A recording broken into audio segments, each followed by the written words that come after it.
Hommage à la littérature. Un jour, je me baladais dans les champs, par une journée torride. La veille, il avait plu. Tout en marchant, je vois un morceau de terre. Et je sais pas ce qui m'a pris, j'ai voulu faire voler ce morceau. Et je lui ai dit, vole, terre, qui était encore molle hier, dans un pré vert, où de beaux passants marchaient, distribuant des mots passant comme le vent. Mais un mot retint mon attention, et mise là vers l'Aisne. Une rivière où je lis 6 radeaux de Bergerac. Dans un des radeaux se trouvait Mathilde, avec Pierre blotti dans ses bras. Autour, je vois des gens qui voltairent leur amour.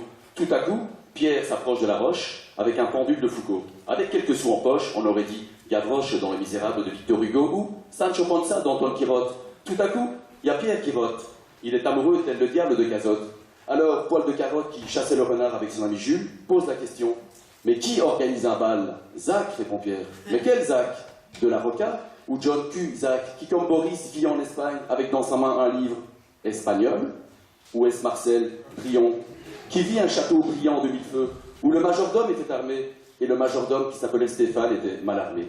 Et il me rappelait l'air que Shakespeare. Ensuite, il me fait entrer dans le château et m'annonce que c'est dans la cave qu'a lieu le procès, où l'on m'attend pour me juger. Le verdict est prononcé et je suis condamné à l'exil sur une île. Me voilà ivre sur le bateau, où les matelots virent un beau paysage. Arrivé sur l'île, le comte de l'île est déjà là, et là, une Rousseau parfum exquis joue aux cartes avec des cartes truquées, avec le marquis de Saint-Tropez. Je purge je m'appelle dans une cellule avec le docteur Moreau, Orwells, donc double jeu de mots, hein, George Herbert Wells et George Orwell, donc Orwells. Il avait laissé une machine à remonter le temps, j'y monte et traverse les époques, me voilà, marchand de Venise. Je loue une chambre dans un hôtel au nord de la ville. Des compères me dirent qu'il Virgile, l'aîné hideux, qui lisait les bucoliques sous la tempête.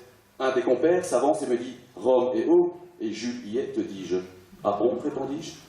La faim me fit descendre dans le restaurant de l'hôtel, et là, le maître d'hôtel dit à Léon le serviteur, dresse la nappe, oh Léon, je veux un banquet, comme celui de Platon. Il y avait aussi cette serveuse à la poitrine généreuse qui portait une très belle robe. Est-ce Pierre qui la lui donna? Je ne sais pas. Mais je sais que c'est Charlotte Corday qui donna à Marat un coup de poignard, et Marat donna son dernier souffle dans sa baignoire. Au moment de payer l'addition, je sors un faux chèque, c'est pire que la contrefaçon, donc retour en prison. Le docteur Moreau s'était métamorphosé en lisant un livre de Kafka. Heureusement que la machine était encore là, j'y monte et je me retrouve à la Havane à Cuba.